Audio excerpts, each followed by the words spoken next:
All right, guys. Good afternoon. Good morning, I should say. Today we're going to start Module 1 of our second semester here. Welcome back. I'm glad to have you all back in class.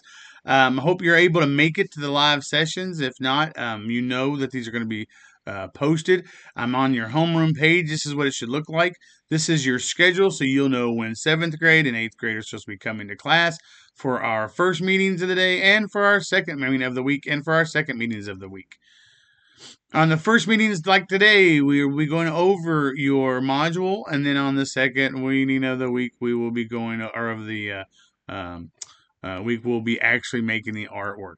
So today we're going to be looking at Faith Ringgold. There's going to be this is how we'll access the module. There's going to be a video posted just below this of today's lesson, and a second video posted for the Make Day. All right, let's take a look. Jump right in. So each week we're going to be looking at a different artist and taking a look at how that artist has contributed to the world of art and what have they made. And we're going to make an art that's reflective of the type of artwork that they made. So today we're looking at Faith Ringgold. And Faith is one of my favorite artists. I love her stuff. And you'll hear me say that about all these artists because I've pretty much selected all of these artists because they're my favorite artists. They do a lot of neat stuff. Faith created quilts. That's one of her main works, main mediums that she worked in was quilting. To create a quilt, artists use the elements of art to create unified designs that are geometric, organic, or symmetrical. Some quilts are even wild. Which one of these quilts do you think is geometric and which one's wild? I think that's pretty obvious. This one, we've got geometric shapes like this square, these little squares here, geometric crisscrossing shapes. Even these shapes are very geometric. Over here, we see some cool, weird stuff going on, wild things, and some of these are sort of organic. Some of them are some really strange deformed geometric shapes, maybe. Um, so let's take a look at what do you think? Yeah, these are the shapes and patterns these are definitely geometric. And of course, these are the ones that are wild. In this lesson, we're going to learn how texture can be used in art. We're going to create artwork using different types of textures, using the principles of art and design to create your artwork. We're going to ask for some feedback. We're going to use that feedback to grow a little bit and identify how artists influence their community with their artwork. You're going to explain how art is used to communicate an idea. We're going to look at personal beliefs and ideas or emotions that get conveyed through art. And then we're going to look at how we use different types of materials and techniques and processes to create different types of art and using the vocabulary to discuss utilitarian objects. I really hate it when they put in a word like utilitarian and don't put any reference to meaning. Utilitarian, think about utility, things that we can use. So this is sort of usable stuff, if you will. Okay. So the history of quilts, and we live near Appalachia, where quilting is absolutely huge. If you travel down to Berea, Kentucky, you're going to see some of the most amazing quilts ever made. Throughout history, quilts have been created and used in communities around the world for many reasons. In some global communities, quilts are made as crafts and used as decorative purposes. In other global communities, quilts are made to share stories about specific events. These are quilts that have examples of different types of fine art, and let's take a look at some of the quilts throughout history. So these are bojagi quilts. I think I'm pronouncing that correctly. Also called a wrapping cloth. These are made in Korea. They're made of silk, and they're often very soft. They have very decorative patterns that get used in them. They're often seen to cover tables at weddings. And they believe it provides good luck and fortune if you're wrapped in one of these. These are G's Bin quilts. These colorful quilts were created by a group of women and their families who live or once lived in a small village called G's Bend, Alabama, which is the United States. To create the quilts, these women would sew together pieces of cloth and make covers for their beds using whichever fabrics they had laying around. And these were quilting parties were something my grandparents, grandmother, and great grandmothers used to do, where they would bring lots of people together and in a matter of hours assemble an enormous and beautiful quilt. These are Hawaiian quilts. Hawaiian quilts often make use of these very decorative patterns, often floral and geometric, organic designs kind of come together to create bedspreads, pillowcases, and that sort of thing. There are different types and kinds of quilts, and we're going to take a little closer look here. So we're going to select each one of these and look a little bit more about the purpose. So when we look about collaborative quilts, oh,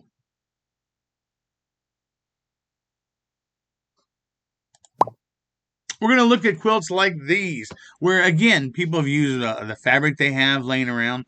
These collaborative quilts are when you get more than one person, a couple people, 2 or 3 people, sometimes 4 or 5 working together, create a massive and beautiful quilt. This collaborative quilt was made using colors of the American flag and created to raise money for World War One. Women worked together and added their signatures to the quilt. When we look at crazy quilts, let's look at crazy quilts.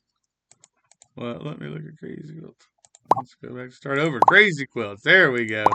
Crazy quilts are very popular in the later part of the 19th century, made using bright color patterns. These were used by sewing 2 or more layers of fabric together.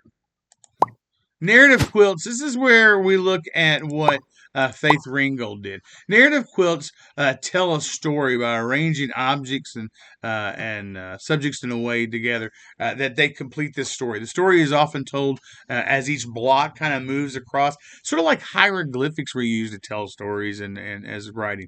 And the way that Faith often used hers is she would create a visually important story. Square, if you will, that would go in the center of the quilt, and then the rest of the quilt would be sort of surrounded by a more traditional decorative quilt look. And last but not least, art quilts. And again, if you go down to Berea, you'll see some of these most gorgeous art quilts.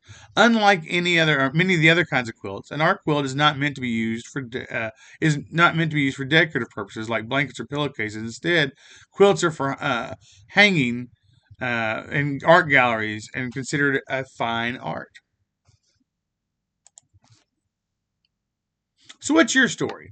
So, in this module, and what we're going to do this week is we're going to create a story quilt, a quilt in which you're going to create a square in the center that's going to tell a story, and then you're going to create squares that go around that center piece and to create a pattern that'll finish out your quilt.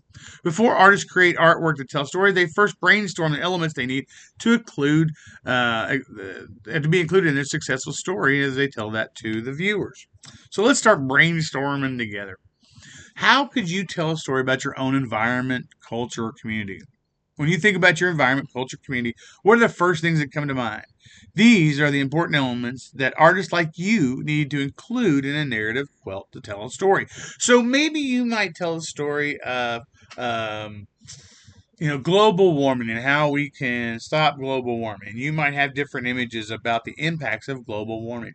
You might tell a family story quilt that talks about your family tree or the birth of maybe a family member, that sort of thing. All right, you're then going to write about it. In your sketchbook, you need to brainstorm 3 to 5 things that represent really the idea behind whatever you're going to make your quilt about, whether it's the environment, culture, community, that sort of thing. Um, you're going to kind of come up with ideas and sketch out some of the subject matter or some of the elements or specific items that you might include in your drawing or your work of art to help tell that story. So this is where the studio time, the first part of the studio time kicks in. And on when we meet in 2 days again for the make day, this is where we're going to start making this. This is what objects will you need to brainstorm. You're simply going to be doing using cardstock, a pencil, ruler, and eraser. You should have all this stuff around. When we say cardstock, this means a thick paper. It can be a piece of poster board. It might be a thick piece of construction paper. It might be even a box that you got a shirt in. I use a lot of the clothes boxes that we got for Christmas. I draw on those a lot. And again, pencil and eraser you should probably have. A ruler, you don't even need it to be a ruler. If it's got a straight edge, that'll work just as well. And so they're going to tell you step by step what you need to do. Thinking about the narrative quilt, you're going to sketch out the elements and little areas here and start thinking about how that little square is going to fit in to the larger design going around. Now, they're going to tell you That's a 6 by 6 square, and that's roughly what we're going to do in ours as we make ours is about a 6 by 6. Now, if yours is a little smaller or a little larger, that's okay too. In the step two, while you're drawing your never quilt, you're going to use lines to help create the implication of texture. Once you finish that, you're going to ask for an adult to give you some feedback, and then you're going to look and see if you've used the elements to successfully tell that story that you wanted to tell. You're going to get some feedback and see how you can use that feedback to actually make some changes to the story to make it a little clearer. And then once you've got that done, you're going to put that away, and we're going to use it in just a few minutes, really, in a couple of days when we start actually making your quilts. Okay, so look how cozy these quilts look. I'd say they look decorative to me. Don't mind if I just take one of these cozy quilts and curl up on the couch. Oh, no, you don't, Aiko says. Those quilts are one-of-a-kind artwork created by master artist Faith Ringgold. They are not for taking naps. Come on, I'll introduce you to the artist who made them. So these are a couple of her very beautiful quilts that we're going to be looking at and talking about. So as I mentioned earlier, she does these. The story generally is sort of towards the middle of the quilt. Again, here is a center square, if you will, and the exterior of the surrounding parts of the quilt are more traditional fabric squares. So as we meet Faith Ringo, we're going to talk a little bit about her. She's an African American artist who was born on October 8th, 1930 in Harlem, New York. She, from a young age, was surrounded by creativity. Her mom was a fashion designer and her father was a storyteller. Grew up during the Harlem Renaissance when art, music, and storytelling was incredibly popular. And as a child, she was often sick and practiced different kinds of visual arts to pass the time. Early in her career, she began creating paintings about the global issues going on during that time. She later moved into creative narrative quilts, which she still remains recognized for today.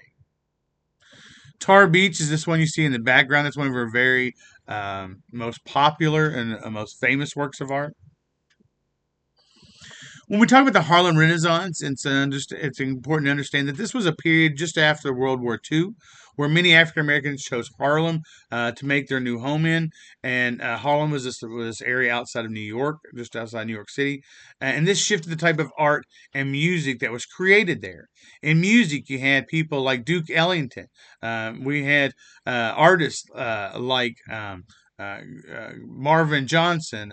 You also had William Johnson, these different artists that were working at the time to create a unique and magnificent new experience for artists in a brand new renaissance, a new burgeoning area that people hadn't really been creating art in before. She was a woman of change. I had something I was trying to say, and sometimes the message is an easy thing to be communicated, and sometimes it's a difficult one. But I love the power of saying it, so I'm going to do it whether it's hard or easy, Faith would say. Faith Ringgold is influenced by social change.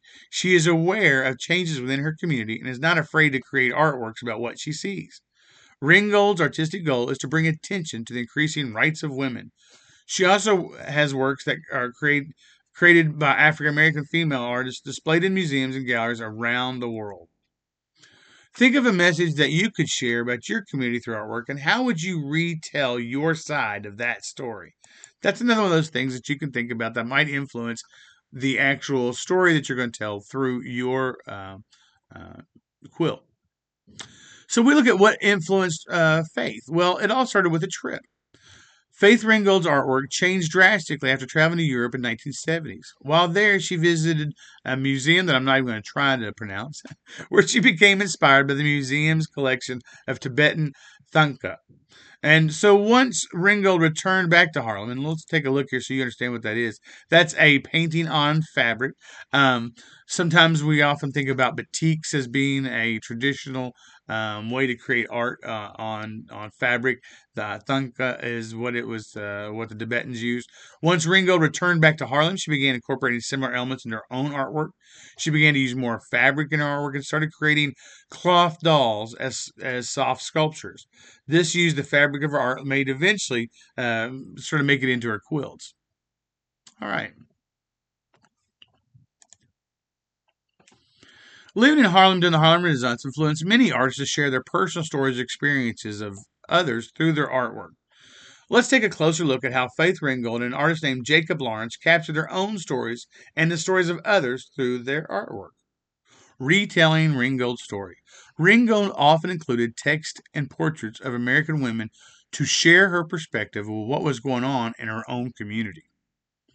During this time, African American women, and more specifically artists, were being treated unfairly within the Harlem community.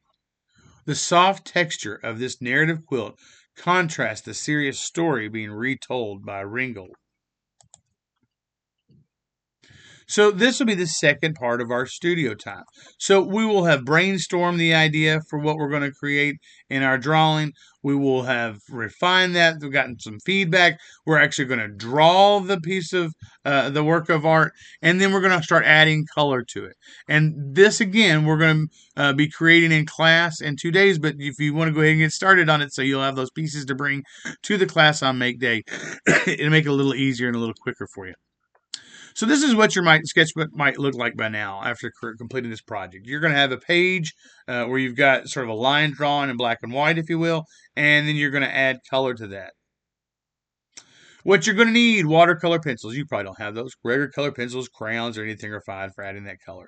Paper towels, paint brushes, shirt or smock. I'm always going to recommend that you have a shirt or smock. Smock is simply an old shirt that you can put over your clothes, maybe something a parent had, or an apron to help protect your clothes. It says you're going to need water, scissors, and your sketch from part 8. And so, again, all that's true. You're going to need to take your sketch. You're going to add some color to it.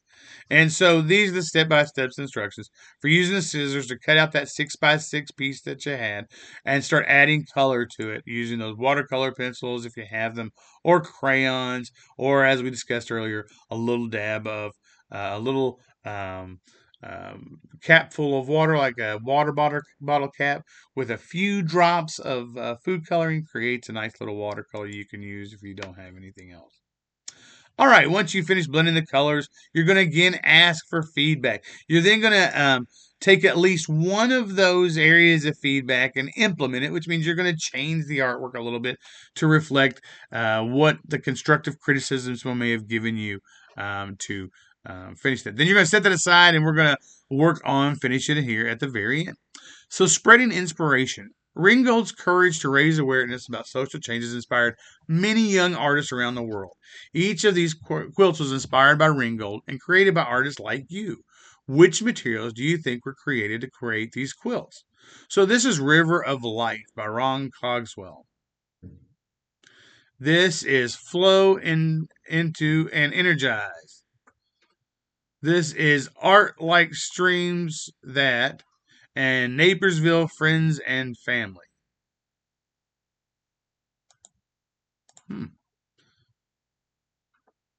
There looked like there was all kinds of different. So he's obviously got some cool textures. Maybe these are made of little clay impressions, that sort of thing, maybe. So he's breaking the notion that the quilt has to be made of fabric. We can see that maybe some of these things are, if nothing else, at least puffy. Maybe he's got something underneath fabric here sewn that makes those puff up. Maybe he's using thick types of yarn and so forth to create some of these textures we see going on up in here. But we see lots of three-dimensional elements, things that kind of come out and create relief. That's when we have an area that sort of comes out at us from a painting. So what can you add? To create a narrative quilt that successfully shares a story with the viewers is quite challenging for an artist to do. So let's take a look at a few techniques like that Faith Ringgold used to create her pieces successfully.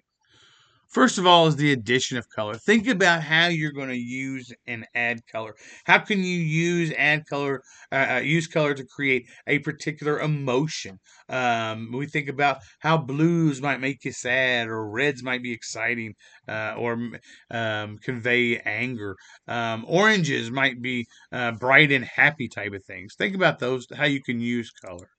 Think about adding text. How can you create words and phrases, as you can see she has here, that can add more understanding or infer more value into your story? Applique is anytime you add something to the surface of the piece that you're working on. And so, in this instance, you might sew different pieces of fabric or glue type of different types of pieces of fabric on top of the fabric, or like those little eyes or the noses, mouth, all those types of things, and create layers that create these different shapes and objects and images. Excuse me. Adding symbols. Symbolism is a good way to create, to tell that story. So, how can you use symbols? We think about how the dove represents peace, hearts could be love, and those types of things. Add lots of images. I mean, imagery is the way to go. It doesn't have to be a portrait of somebody, but think about what types of objects or things can you draw that'll help tell that story. And last but not least, think about the textures. How can you communicate what these areas might feel like or look like they would feel like in your work of art? The learning never stops, even though you've learned a little more about Ringgold. Her inspiration for creating artworks and a few techniques she uses to create her quilt. And there's a whole lot more to learn as we read through this short story about Ringgold. Stitching Stories. Welcome to Harlem, New York. The year is 1930. Complete at last, the Chrysler Building stands over 1,000 feet tall in nearby Manhattan. It shines as a symbol for a fast paced nation. Pilot extraordinaire Charles Lindbergh has flown an impressive non-stop flight from America all the way to Europe. The dance style that adopted his name, the Lindy Hop, is all the rage at every dance hall around. Meanwhile, at the local hospital, an artist named Faith Ringgold is born. She will grow up to tell stories of this very moment in time. Many African Americans have moved to the neighborhood in recent years. With each in recent years, each with dreams of creating their futures. Creativity flows through the streets, and new music, art, and culture are brought to Harlem. This leads to the Harlem Renaissance. Faith Ringgold lives in this exciting artistic time and place. Her mother's a fashion designer and her father a storyteller. Her world is full of colors, textures, patterns, and stories. What elements of art do you see?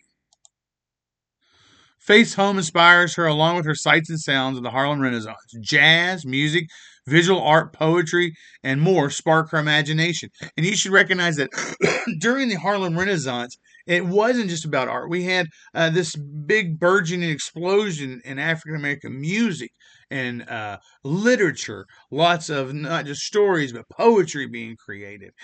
We see that it goes not only again into the art realm, but into that of dance as well. All of the different artistic expressions benefited and were utilized in the Harlem Renaissance. Years from now, Ringgold will study art in college. Later, she'll spend many of her years teaching in public schools. Eventually, she will dedicate her time to art. Ringgold will be known for her narrative quilts influenced by her childhood. Narrative artwork is artwork that tells a creative that is artwork that tells a story to the viewer. Ringgold's childhood has given her plenty of stories to share with the world. What stories will you tell? So let's do a fact check. Welcome back. Check how much you've learned about Faith Ringgold and her artwork by putting your knowledge to the test. Many of her artworks were inspired by social changes that occurred during which period? Was it the Cold War, Civil War, the New York Renaissance, or the Harlem Renaissance? Well, boy, sure hope you know that it's the Harlem Renaissance.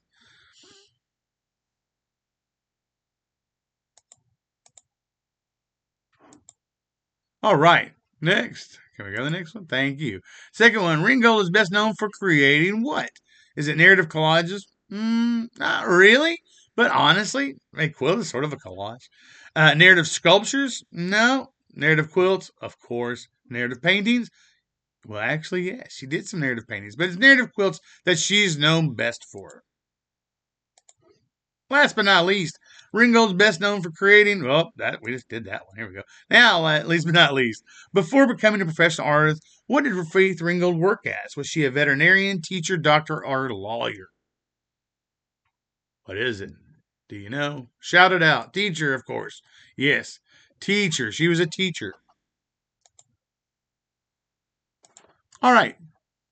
When we look at the art process and learning about how artists share their own stories and stories of others through narrative quilts, it's important that you should know also about the processes they use to make those quilts. Let's review the art process that she uses. So she chooses a pattern. We're going to pick a pattern and decide how this is going to look when it's finished, if you will. You're going to cut the pieces in the fabric that you're going to assemble together. You're then going to start putting that together. Now, we're not necessarily going to sew our pieces together. I am going to make a sewn quilt during this process, but I'm also going to show you how to make your quilt out of paper, how you can make your quilt out of fabric using glue. We're going to look at different ways how you can create this project using lots of different materials. Batting is that soft material that goes between the quilt top and the quilt backing. And there's just endless options of ways you can create quilts. And again, when we do our make day, I'll tell you a little bit more about what some of those options are. So this is the studio time. And this is where you're going to come back and we're going to actually make a quilt in a make day. Now it says you're going to need all of this stuff. Nope, none of that's true. You're going to need only what you've decided you're going to use to create your artwork. Now, if you've got fabric laying around to use, different kinds of fabric, that's awesome. But you probably don't. So I'm going to recommend you make yours out of paper. And you probably have some really cool paper laying around in the form of Christmas wrapping paper. It probably has cool textures or printed images on it that you can cut into little 6x6 squares to help create a pattern that goes around your story quilt pattern. The quilt square that'll go in the center. So think about what you're going to use as materials, and we'll talk more about that when we come back. In this lesson, though, you should have learned how famous artists use narrative quilts to share stories about themselves or retell the events they see going on around them. You've examined quilts throughout history and discovered how different kinds of quilts have different purposes. You were introduced to Faith Ringgold, who's still recognized today for capturing the events that happened during the Harlem Renaissance. You learned about the many inspirations and how she explored to look at those inspirations and applied all of that to her artwork. You learned about her process. You looked closely at the techniques that were used and how she shared her stories. And hopefully you became inspired to figure out a way to share your own story in a quilt of your own. If you heard that little bark, that's my puppy in the background there. I apologize. So this is the assignment, is to create the quilt. I'll see you in a couple days as we create this in class. Before we leave, let's not forget to do our attendance question of the week. And it is, no, not from the beginning.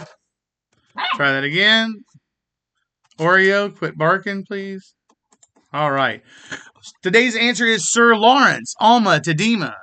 Sir Lawrence Alma Tadema. And he's one of my very favorite artists. He was born as a Dutch painter of British citizenship. He was born in the Netherlands, trained at the Royal Academy of Antwerp in Belgium, and settled in England in 1870, where he spent the rest of his life.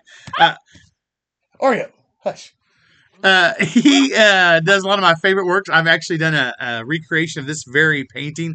One of the cool things you should know about Alma Tadema is he worked very often in his studio and created even paintings like this by using a tin ceiling. In his ceiling, he had a bright, shiny metal attached to the ceiling. So when he projected light onto the ceiling, it would reflect back down and create these beautiful light and shadows, much like the sun. All right, guys. Thank you so much. I look forward to see you on the Make Day. Have a great day.